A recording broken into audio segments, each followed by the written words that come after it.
तो चलिए बच्चों, आज हम पढ़ने वाले हैं अध्याय 12 विज्ञान विषय कक्षा 8वीं का। ठीक है, आज अध्याय 12 पढ़ने वाले और इस अध्याय का नाम है ऊर्जा के स्रोत। क्या नाम है इस अध्याय का? नाम है आपका ऊर्जा के स्रोत। ऊर्जा मतलब क्या होता है आप जानते हो, है ना। ऊर्जा मतलब होता है शक्ति, पावर, है ना। ऊर्जा मतलब एक बल होता है। जब तक हमारे शरीर में क्या नहीं होगा, ऊर्जा नहीं होगा, तब तक हम क्या नहीं लगा सकते, किसी भी वस्तु में बल नहीं लगा सकते। और जब तक किसी मशीन में ऊर्जा नहीं होगी तब तक वह बलपूर्वक कार्य नहीं करेगा। मतलब ऊर्जा क्या है? एक बल है ना। बल को ही यानी कि शक्ति को ही क्या कहा जाता है? आपका ऊर्जा कहा जाता है।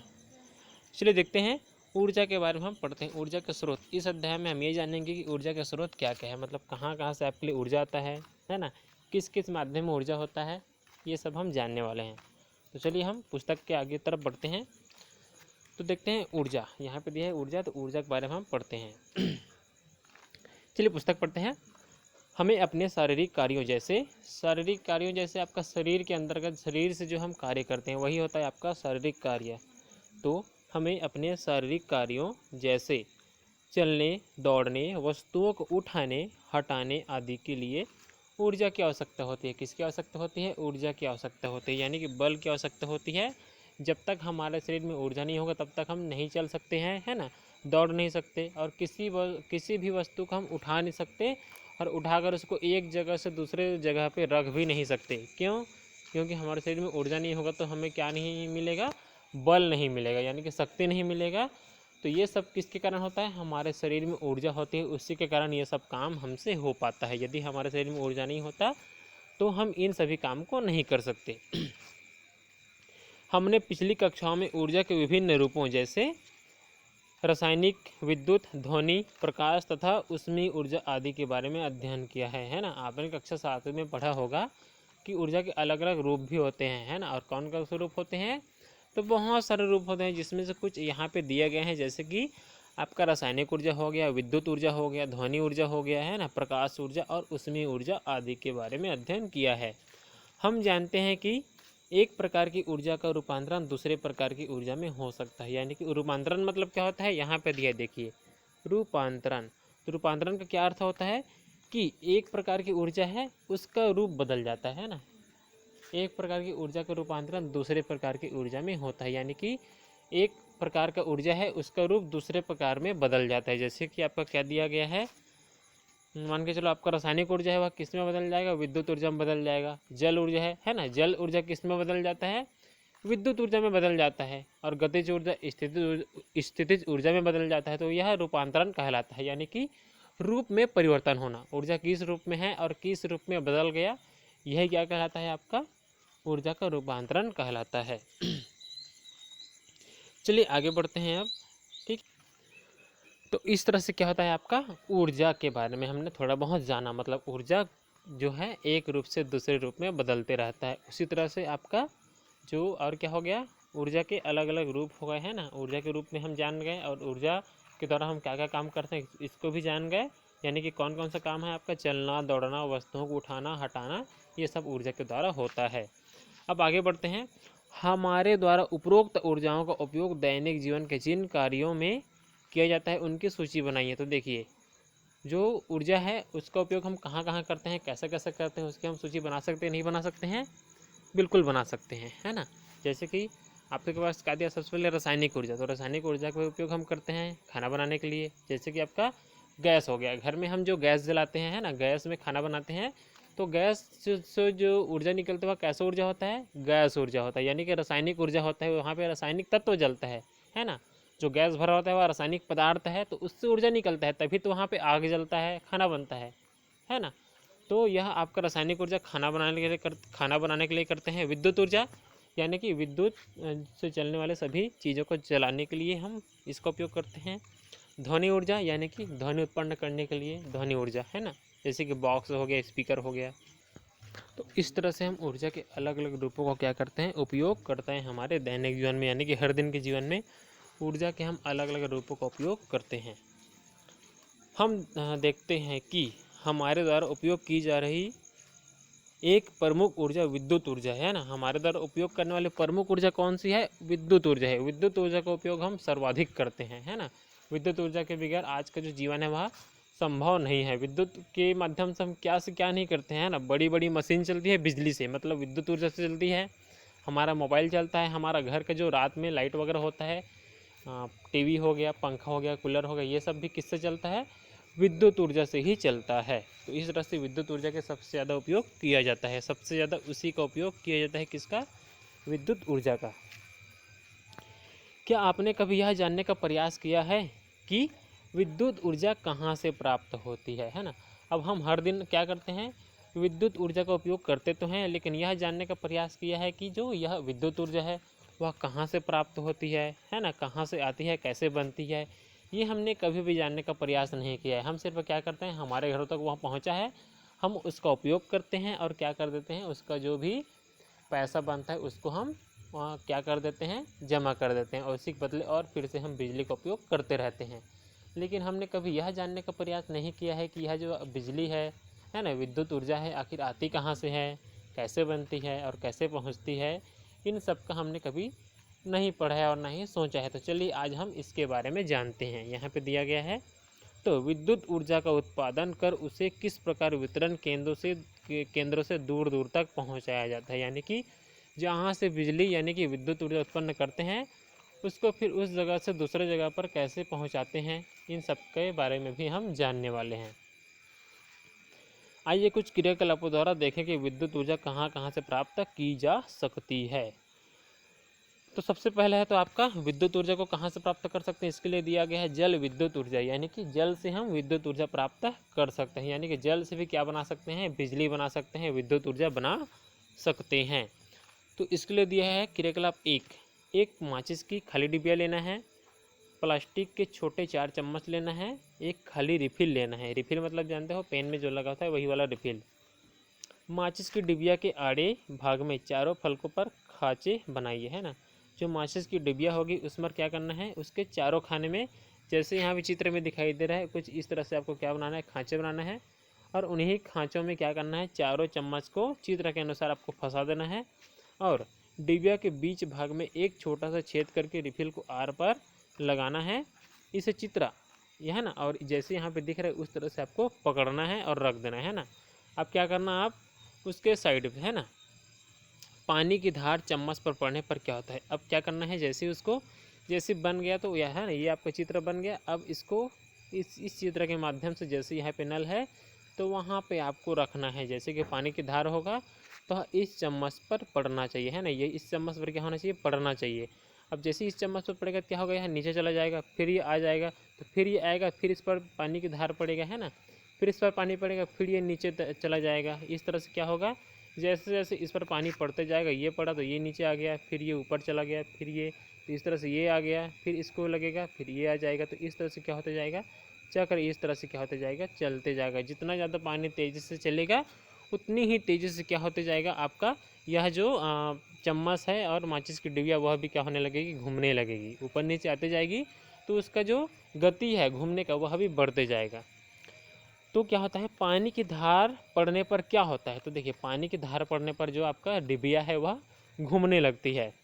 कुछ ऐसी ही अवस्था में, है ना, कुछ ऐसी ही व्यवस्था बांधों में की जाती है। जो आपका बांध हो गया तो इसी तरह की व्यवस्था भी क्या किया जाता है, जो बांध होता है बड़ा बड़ा बांध, उसमें भी ऐसी ही प्रकार की व्यवस्था बनाया जाता है, जहाँ क्या करते हैं, जल को एकत्र कर तेज़ी से बहाते हैं। जहाँ एकत्रित जल मतलब जल को जहाँ पे इकट्ठा करते हैं, रोक कर रखते हैं, उसी को तेज़ी से बहाते हैं, है ना, जिससे जल मार्ग में लगी टरबाइनें घूमने लगती है। और क्या होता है, मान के चलो जल आपका यहाँ से यहाँ पे एकत्र है, ठीक है, और यहाँ से जल निकलता है, तो यहाँ पे क्या लगा है, मशीन, तो यहाँ से जल होकर जाता है तेज़ी से, ऐसे ऐसे जाते रहता है, तो ये जो मशीन है क्या होने लगती है, तेज़ी से घूमने लगती है ना।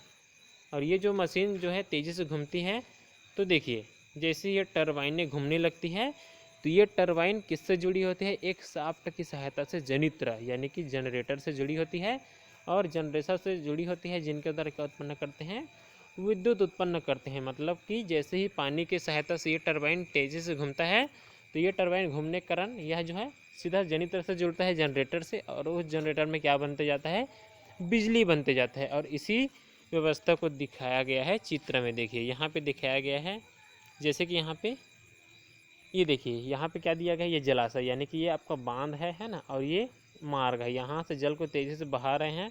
और ये देखिए ये आपका टरबाइन है, तो ये क्या होता है, जैसे ही जल पड़ता है तो ये तेज़ी से इस तरह से घूमने लगता है। और ये किससे जुड़ा है, जनरेटर से जुड़ा हुआ है, यानी तरह से जुड़ा हुआ है। और यहाँ पे क्या बन रहा है, बिजली बनते जा रहा है। और इस बिजली को क्या कर रहे हैं, ये देखिए छोटा छोटा तार गया है, इस तार के माध्यम से इसको वितरण केंद्र से है ना दूर दूर तक गाँव और शहरों तक क्या किया जाता है, तार के माध्यम से पहुंचाया जाता है। तो इस तरह से आपके घर में क्या आता है, बिजली आता है ना, जल के माध्यम से बनकर। और यहाँ पे दिया गया है छत्तीसगढ़, ठीक है, यहाँ पे दिया गया है छत्तीसगढ़ में जल विद्युत उत्पादन हेतु हसदेव बांगो तथा गंगरेल बांध परियोजनाएं क्रियाशील है। और छत्तीसगढ़ में कहाँ से बिजली पैदा करते हैं, तो आपका गंगरेल बांध हो गया है ना, और हसदेव बांगो बांध हो गया, इन सब से क्या करते हैं, बिजली पैदा किया जाता है। तो ये तो हो गया जल विद्युत ऊर्जा है ना। अब देखते हैं ज्वारी ऊर्जा। ज्वारी ऊर्जा हम देखते हैं, तो यहाँ पे ज्वारी ऊर्जा के बारे में पढ़ते हैं। गतिशील जल में निहित ऊर्जा का उपयोग का एक और उदाहरण सागरों में आने वाले ज्वार तथा भाटा द्वारा विद्युत उत्पादन है ना। तो ज्वारी ऊर्जा के बारे में यहाँ पे दिया गया है कैसे इसको बनाते हैं। तो इसके लिए करते क्या है, खाड़ी के मुहानों पर, यानी कि जहाँ पे बड़ा बड़ा खाड़ी होता है, यहाँ पे विशाल पानी होता है, उसके मुहाने यानी कि उसका जो द्वार होता है, दरवाज़ा है ना, पानी आने जाने का रास्ता, वहाँ पे क्या बनाते हैं, बांध बनाते हैं है ना। ज्वार के दौरान जल स्तर बढ़ने के कारण बहता हुआ जल बांध के अंदर आता है। और जैसे क्या होता है, वहाँ पे बहुत सारा जल एकत्र होता है, तो वहाँ पे क्या आता है, जब ज्वार आता है ना, ज्वार आता है तो ज्वार से बहता हुआ जल बांध के अंदर आता है तथा अंदर आने वाले मार्ग में लगी टरबाइनें घूमने लगती।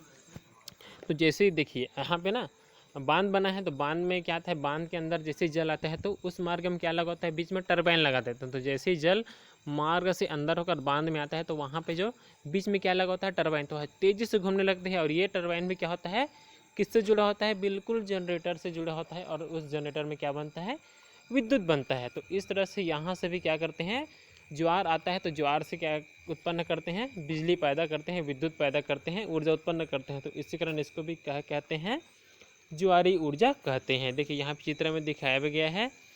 और इसी तरह से क्या होता है, जब जल स्तर गिरता है ना, जल स्तर गिरता है तो भाटा के कारण बांध में भरा हुआ पानी फिर बाहर निकलता है ना, तो और पुनः टरबाइनें घूमने लगती है। जैसे कि यहाँ पे अब क्या बना दिया गया, बांध बना दिया गया है, तो बांध में पानी आता है तब भी टरबाइन घूमता है, और बांध से जब पानी उसी रास्ते से फिर बाहर निकलता है तब भी टरबाइन घूमने लगता है। तो इससे यह फायदा है कि पानी आए या जाए, दोनों में क्या बनता है, आपका बिजली बनता है। क्योंकि पानी आएगा या जाएगा, दोनों में क्या होगा, उस मार्ग में लगी टरबाइनें बार बार आप क्या होगा, घूमने ही लगेंगी। तो इस तरह से क्या होता है, वह टरबाइन घूमते ही रहती है। जैसे कि देखिए यहाँ पे दिया गया चित्र में है ना, ये आपका क्या है, ये टरबाइन दिया है, और ये टरबाइन यहाँ से पानी आया अंदर तब भी घूमेगा, और यहाँ से बाहर जाएगा तब भी घूमेगा टरबाइन। तो जब जब टरबाइन घूमते जाएगा तो उससे क्या उत्पन्न होते जाएगा, बिजली उत्पन्न होते जाएगा, यानी कि ज्वार से। तो इसे कहते हैं ज्वारी ऊर्जा। ये टरबाइनें जनित्र से जुड़ी होती है, जिनके द्वारा विद्युत उत्पादन होता है। और ये टरबाइन भी किससे जुड़ा होता है, बिल्कुल ये देखिए जिस तरह से ये टरबाइन है ना, ये टरबाइन इससे जुड़ा है, उसी तरीके से आपका ये टरबाइन में किससे जुड़ा होता है, जनित्र से जुड़ा होता है, जहाँ से क्या उत्पन्न करते हैं, बिजली उत्पन्न करते हैं। यहाँ विद्युत ऊर्जा का स्रोत ज्वारी ऊर्जा है, और यहाँ से हम क्या करते हैं, विद्युत बनाने के लिए ज्वारी ऊर्जा बनाते हैं सबसे पहले। तो इस तरह से ज्वारी ऊर्जा को बनाया जाता है, खाड़ी के मुहानों पर बांध बनाकर। और देखिए भारत में ज्वारी ऊर्जा के क्षेत्रों को खोजा जा चुका है, मतलब हमारे भारत देश में ज्वारी ऊर्जा कहाँ बना सकते हैं, इसको भी खोजा जा चुका है। ये क्षेत्र गुजरात में कच्छ की खाड़ी एवं पश्चिम बंगाल के पूर्वी समुद्र तटीय स्थान है। मतलब कहाँ कहाँ ज्वारी ऊर्जा पैदा करते हैं भारत में, तो आपका गुजरात हो गया, जहाँ पे कच्छ की खाड़ी है ना, गुजरात राज्य में कच्छ की खाड़ी है, वहाँ पे क्या करते हैं, वहाँ पे क्या करते हैं, बिजली उत्पादन करते हैं ज्वारी ऊर्जा से है ना, ज्वारी ऊर्जा के रूप में। और पश्चिम बंगाल के समुद्र तट पर क्या करते हैं, वहाँ भी ज्वारी ऊर्जा उत्पन्न करते हैं। अब देखते हैं पवन ऊर्जा।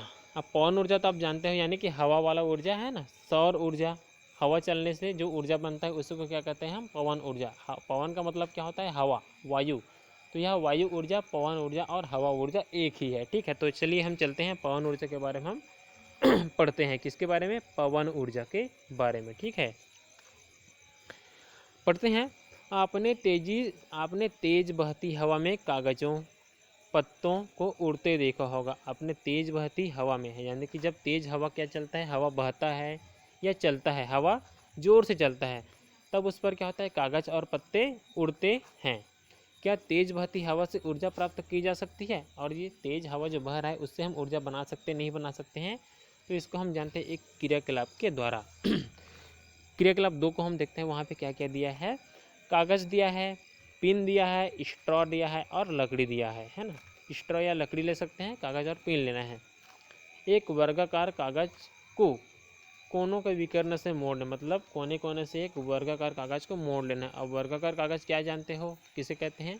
जिसकी लंबाई और चौड़ाई कैसा हो, बिल्कुल बराबर हो, चौड़ाई भी सभी चौड़ाई बराबर और सभी लंबाई उसके बराबर हो, वर्गाकार कागज़ है। उसको कोने कोने से क्या कर लेना है, आपको मोड़ लेना है। और कागज़ पर चित्र 12.4 के अनुसार मोड़ के निशान दिखाई देंगे, है ना। मोड़ के निशानों को आधी लंबाई तक काट लें। प्रत्येक भाग को, है ना, एक सिरे को मोड़कर केंद्र में चिपका दीजिए। अब यह चित्र 12.4 ग की तरह दिखाई देगा। केंद्र में आलपिन की सहायता से एक छेद कर चक्री को किसी स्ट्रॉ या लकड़ी में स्थिर कर ले। तो आपको बनाना क्या है, कागज़ से एक चक्री बनाना है और उस चक्री के बीच में क्या कर लेना है, आपको क्या लगा देना है, तो एक लकड़ी लगा देना है ना, जिससे वह एक क्या बन जाए, चक्री बन जाए। और उसके चक्री को पकड़ने के लिए दूर में क्या बन जाए, एक लकड़ी लग जाए बीच में। तो जैसे ये चक्री बन गया, तो यहाँ पे हम क्या करेंगे, ये जो बीच है यहाँ पे हम क्या कर देंगे, एक छेद कर देंगे। ठीक, इसी बीच में हम छेद कर देंगे और इसमें क्या लगा देंगे, एक लकड़ी लगा देंगे, जिससे हम उसको पकड़ सके। पतली वाली लकड़ी या प्लास्टिक भी लगा सकते हैं छेद करके, जिससे वह घूमने में उसको कोई दिक्कत ना हो। अब देखो ना जी, फिलफिली पढ़े हो ना, छत्तीसगढ़ी भाषा में हम कहते हैं फिलफिली आता है बच्चों को चलाने के लिए। वैसे ही आपको क्या बनाना है, एक चक्री बना देना है। ठीक है।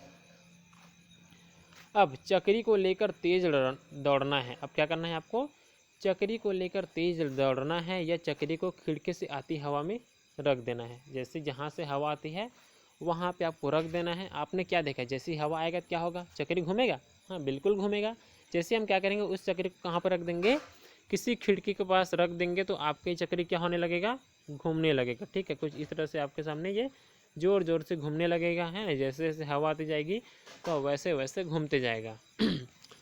बहती हुई हवा भी ऊर्जा का एक रूप है। और यह जो हवा बहती है वह भी क्या है, ऊर्जा का एक रूप है। इससे भी हम क्या प्राप्त कर सकते हैं, ऊर्जा प्राप्त कर सकते हैं, जिसे कहते हैं पवन ऊर्जा। पानी के बहने की दिशा तथा गति प्रत्येक स्थान पर बदलती रहती है, फिर भी कुछ स्थानों पर दिशा तथा गति लगभग नियत रहती है ना। पानी जो है और हवा, ये सभी कहते होते हैं अलग अलग दिशा में बहते रहते हैं। इनकी जो दिशा है समान नहीं होती, लेकिन कुछ ऐसे भी स्थान होते हैं जहाँ पे आपका जो क्या हो गया, दिशा हो गया, और उसकी गति, हवा की दिशा और वह कितनी गति से चल रहा है वह भी लगभग समान होती है। तो ऐसे कुछ कुछ स्थान होते हैं। इन्हीं स्थानों पर क्या करते हैं, बड़ी बड़ी चरखियों, है ना, बड़ी बड़ी चरखियाँ जिन्हें टरबाइन कहते हैं, लगाई जाती है। इन्हीं बड़े बड़े स्थानों पर, इन्हीं कुछ स्थानों पर जहाँ पे क्या होता है, दिशा और गति हवा की कैसा होता है, समान होता है, उन्हीं स्थानों पर बड़ी बड़ी चरखियाँ जिसे टरबाइन कहते हैं उनको लगाया जाता है। तथा इनसे किसको जोड़ा जा सकता है, जनित्र, यानी कि इसमें भी क्या जोड़ते हैं, जनरेटर को जोड़ देते हैं टरबाइन से, और क्या करते हैं, विद्युत उत्पादन होता है, यानी कि पवन ऊर्जा वहाँ पे बनाते हैं। वह स्थान जहाँ इन बड़ी बड़ी चरखियों को स्थापित किया जाता है विंड फार्म कहलाता है ना। जहाँ से पवन ऊर्जा प्राप्त करते हैं उसको क्या कहते हैं, विंड फार्म, यानी कि वहाँ पे हवा वाला फार्म होता है, हवा से ऊर्जा उत्पादन करने का फार्म होता है। ठीक है। अब देखिए ये पवन ऊर्जा कहाँ कहाँ बनाते हैं, तो ये आपका पवन ऊर्जा हम भारत देश में, यानी कि हमारे देश में, हम हमारे भारत में गुजरात हो गया, राजस्थान हो गया, है ना, पश्चिमी मध्य प्रदेश हो गया, समुद्र तटीय क्षेत्र हो गया, दक्षिणी तमिलनाडु और बंगाल की खाड़ी तथा अरब सागर के द्वीप एवं कर्नाटक के कुछ भाग पवन ऊर्जा के लिए उपयुक्त पाए गए हैं, है ना। और इन्हीं भारत के अलग अलग राज्यों में जहाँ पे यहाँ पर जिन जिन राज्यों का नाम दिया गया है उन उन राज्यों में पवन ऊर्जा प्राप्त किया जाता है। ठीक है। कक्षा में चर्चा करें कि ये स्थानीय पवन ऊर्जा या पवन चक्की के लिए उपयुक्त क्यों पाए गए हैं। क्यों पाए गए हैं, क्योंकि यहाँ पे क्या किया गया है, जो आपका खुला वातावरण होता है और यहाँ पे जो आपका हवा है ना, हवा की दिशा यानी कि वह एक निश्चित दिशा में चलती है, उसका दिशा नहीं बदलता, जिससे क्या होता है एक ही दिशा में हवा चलता है और जल्दी से उसमें क्या बनता है, पवन ऊर्जा बनता है। और उसकी गति भी क्या है, बदलते नहीं रहती है, समान रहती है और दिशा भी समान रहता है। इसीलिए यहाँ पे क्या किया जाता है, पवन ऊर्जा प्राप्त करते हैं। और जैसे कि यहाँ पे पवन ऊर्जा का चित्र दिखाया गया है, देखिए यहाँ पे चक्री बनाया गया कुछ इस तरह से, है ना, सभी तरह से यहाँ चक्री बनाया गया है, यहाँ देखिए दूर दूर तक। और इससे क्या जुड़ा है, यहाँ पे देखिए ये चित्र में छोटा सा जनरेटर जुड़ा हुआ है ना, और ये जनरेटर है ना, टरबाइन मतलब कहा जाए तो ये जो घूमता है वो किससे जुड़ा है, ये आपका जनित्र से जुड़ा है, जनरेटर से। और यह जनरेटर किससे जुड़ा है, ये देखिए लंबी लंबी तार गया है कुछ इस तरह से, बिजली के खंभे। तो इन्हीं बिजली के खंभों में क्या उत्पन्न का होता है, मतलब इन्हीं बिजली के खंभों में यहाँ से जो विद्युत बनता है उसको इसमें भेजा जाता है, और यहाँ से क्या होता है, यह दूर दूर तक, गांवों तक, शहरों तक कुछ इस तरह से यहाँ से फैलता हुआ जाता है। तो ये आया आपका पवन ऊर्जा। पवन यानी कि हवा से भी क्या बनाते हैं, विद्युत बना सकते हैं। अब क्या पढ़ेंगे, तो अब हम पढ़ने वाले हैं तापीय ऊर्जा। और हम तापीय ऊर्जा को कब पढ़ेंगे, कल पढ़ेंगे, ठीक है। हम तापीय ऊर्जा को कल पढ़ने वाले हैं, ठीक है। तो हम अब आगे का क्लास कर लेंगे, ठीक है। तो चलिए यहीं का आज का क्लास हम यहीं पे रखते हैं। तो हमने पढ़ लिया कौन कौन सा पवन ऊर्जा जो हवा से बनाता है, हवा से बनता है। और इसके पहले हम पढ़े थे पवन ऊर्जा के पहले ज्वारीय ऊर्जा जो समुद्र के खाड़ी मतलब खाड़ियों पर बनता है। और जल विद्युत ऊर्जा जो कैसा बनता है, जल से बनता है। तो ये हो गया आपका जल विद्युत ऊर्जा, है ना। जल विद्युत ऊर्जा में क्या करते हैं, जल को तेज़ी से बहाते हैं, जिससे जल मार्ग में लगी टरबाइनें घूमने लगती हैं, और यह टरबाइनें जनित्र से जुड़ी होती हैं, और जनित्र में क्या बनता है, विद्युत उत्पादन होता है, विद्युत बनता है। तो ये हो गया आपका जल विद्युत, और ये जल विद्युत ऊर्जा। और ये ज्वारीय ऊर्जा जहाँ पे क्या करते हैं, खाड़ी के मुहानों पर बांध बनाते हैं, और ज्वार के दौरान जल जब किस में आता है, ज्वार के दौरान क्या होता है, जल स्तर बढ़ता है तो बहता हुआ जल बांध के अंदर आता है, तो टरबाइन घूमने लगती है, और इससे क्या होता है, बिजली उत्पादन होता है। और इसी तरह से जब जल स्तर गिरता है तो भाटा के कारण जब जल बाहर आता है तब भी टरबाइन घूमने लगती है ना। तो इस तरह से बिजली उत्पादन करते हैं ज्वारीय ऊर्जा के माध्यम से, ठीक है। तो ये हो गया आपका ज्वारीय ऊर्जा। उसी तरह से हमने पढ़ा पवन ऊर्जा। तो पवन ऊर्जा आप जानते हो, हवा ऊर्जा, जहाँ पे क्या करते हैं, खुली स्थानों पर जो बड़े बड़े चरखियाँ लगाते हैं, और वह चरखियाँ जनित्र से जुड़ी होती है, जनरेटर से, और उस जनरेटर में क्या बनता है, विद्युत, और उस विद्युत को दूसरे जगह पर भेजा जाता है तारों के माध्यम से। ये हो गया आपका पवन ऊर्जा, ठीक है। चलिए आज का क्लास यहीं पर रखते हैं। अब हम कल पढ़ने वाले हैं। कल हम क्या क्या पढ़ेंगे, तापीय ऊर्जा। आप ताप मतलब समझ गए, जहाँ पे ताप से बनता है वो आपका तापीय ऊर्जा कहलाएगा, यानी कि उष्मा से बनने वाला ऊर्जा तापीय ऊर्जा। और इसके बाद हम पढ़ेंगे नाभिकीय ऊर्जा पढ़ेंगे, है ना, जीवाश्म ईंधन पढ़ेंगे। उसके बाद हम पढ़ेंगे पेट्रोल डीजल के बारे में, ये कैसे बनता है पेट्रोल, है ना, और कहाँ से निकलता है पेट्रोल, और कैसे बना पेट्रोल डीजल, ये सब हम पढ़ने वाले हैं कल की क्लास में।